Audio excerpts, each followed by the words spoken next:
All right, hello everybody, and welcome to the 6th lesson of Unit 3 on deviations from the ideal gas law.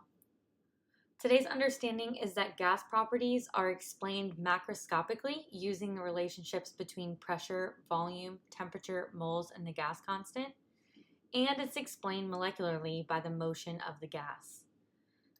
After today's lesson, you should be able to explain the relationship among non-ideal behaviors of gases, interparticle forces, and/or volumes.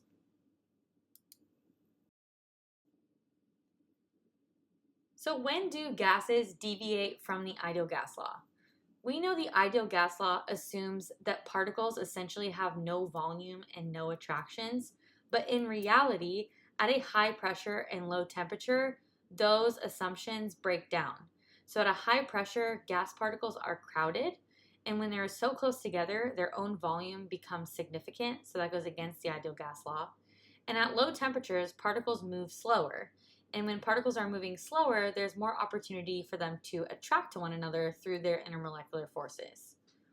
And when they are more attracted to each other, they have less collisions on the container, which reduces the pressure. So what is the difference between an ideal gas and a real gas?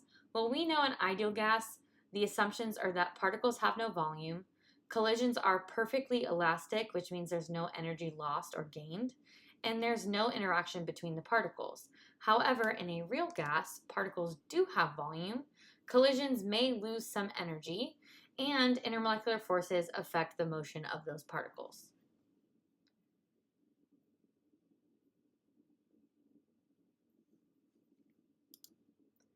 And in opposition to that, when real gases are at high temperatures, they're moving very fast, which means they're less likely to slow down and have those intermolecular forces between molecules. And at low pressures, we have larger amounts of volume.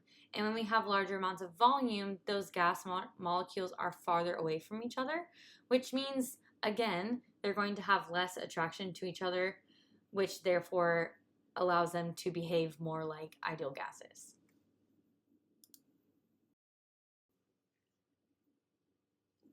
When molecules attract each other, they are pulled inward instead of colliding with the walls of the container. And we know from past lessons that when a gas collides with the walls of the container, it's going to increase the pressure. So if the molecules are attracted to each other, it's going to reduce the overall pressure compared to what the ideal gas law predicts.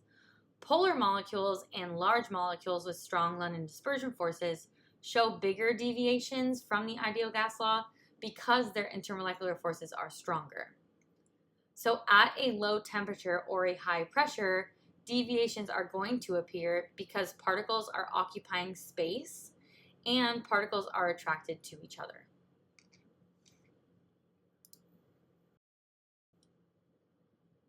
In the ideal gas law, we assume gas particles take up no volume. They're essentially treated as an object that has weight but no size.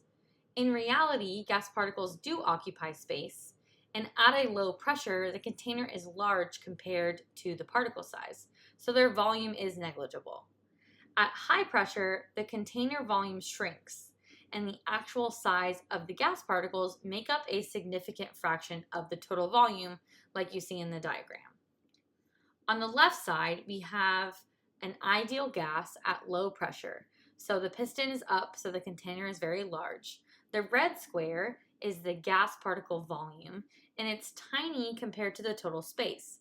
So the assumption of negligible particle volume holds true. However, on the right side, we have a real gas with high pressure, and the piston compresses the gas into a much smaller space. So now that red square, which is the gas particle volume, takes up a larger portion of the container. And the free space that's available for movement is less predicted by the ideal gas law.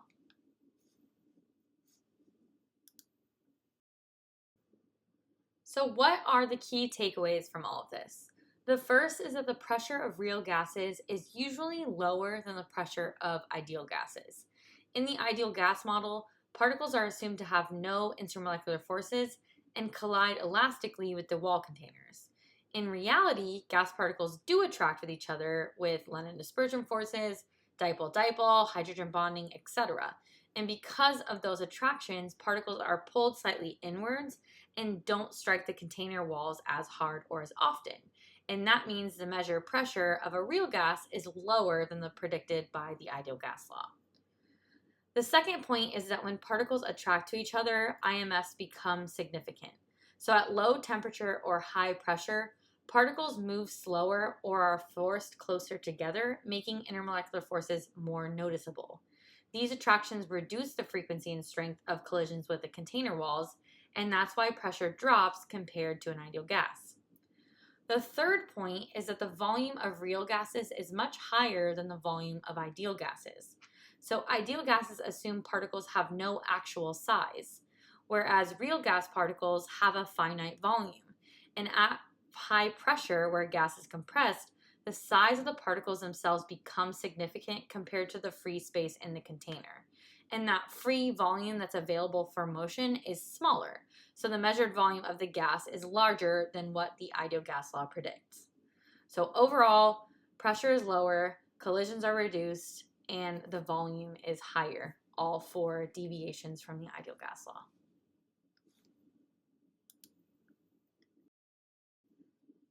So let's do an example. The student measures the actual pressure of carbon dioxide in the container at 425 Kelvin and observes that it is less than the pressure predicted by the ideal gas law. Explain this observation. So at 425 Kelvin, the carbon dioxide molecules still experience intermolecular forces. And we know that they're London dispersion forces because CO2 is nonpolar but pretty large. These attractions are going to pull the gas molecules slightly towards each other, which reduces the frequency and the force of the collisions with the container walls. So since the pressure is caused by collisions with the walls, the measured pressure is going to be a little lower than the pressure that's predicted by the ideal gas law.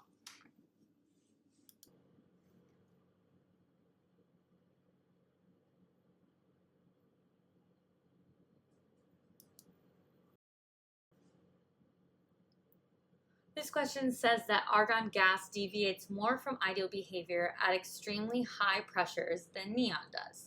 Which of the following is one reason for this difference? So let's go through these answer choices and figure out which ones could be the answer and which ones are definitely not the answer. So A says that the particle volume of AR is greater than that of neon. And we know argon is a noble gas below neon, and it does have more energy levels and has a higher volume because it's a bigger molecule. So this is a correct answer. Do we know it's the correct answer? No, not yet. B says argon atoms have more valence electrons than neon atoms. So argon atoms have greater inner particle forces. Well, actually, valence electron-wise, argon and neon have the exact same number of valence electrons, so that would be an incorrect statement. C says the intermolecular forces between neon atoms are greater than those between argon atoms.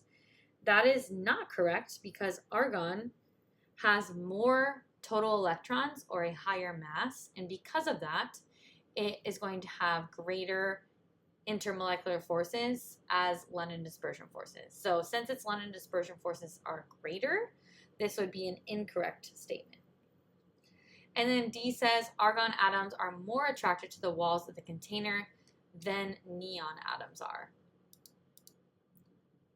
So the wall of the container is not actually attracting the molecules to it.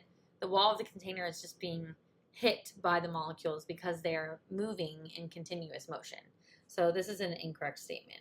So just by looking at B, C, and D, we can assume A is correct.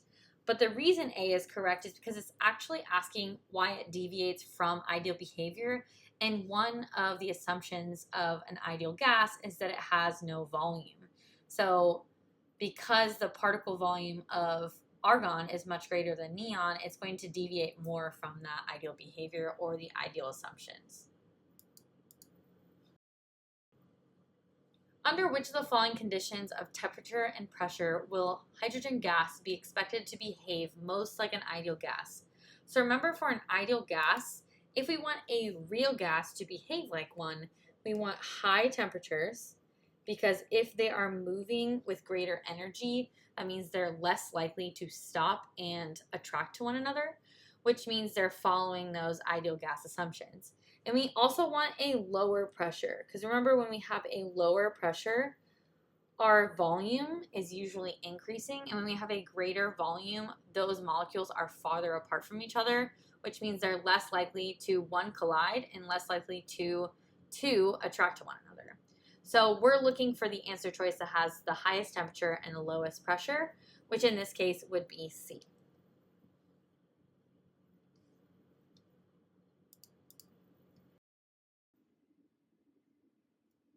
All right, and for our last question of the video, it says the diagram above represents two samples of xenon gas in containers of equal volume at 280 Kelvin. Which of the following correctly compares the two samples in terms of their deviation from ideal gas behavior and explains why? Now, ideal gas behavior states that gas particles have no volume and have elastic collisions. So if we're looking at these two samples with the same volume and the same average kinetic energy, you can see that sample 2 has more than double the amount of atoms. So the distance between them is a lot smaller. And since the atoms in the second sample are much closer to each other, it's probable that the atoms will be attracted to each other due to their London dispersion forces. And that means that sample 2 will deviate from the ideal gas law more than sample 1. So that leaves us with two answer choices, B and C. If we look at C, it says the gas in sample 2 would deviate more because the average speed is less. Now, we know the average speed is going to be the same because they're all xenon atoms. So this would also be incorrect, leaving us with our answer choice of B. The gas in sample 2 would deviate more from ideal gas behavior because the xenon atoms are closer together, leading to an increase in intermolecular attractions. I hope this video helped. If you have any questions, please reach out. I am always happy to help. Have a great day. Bye.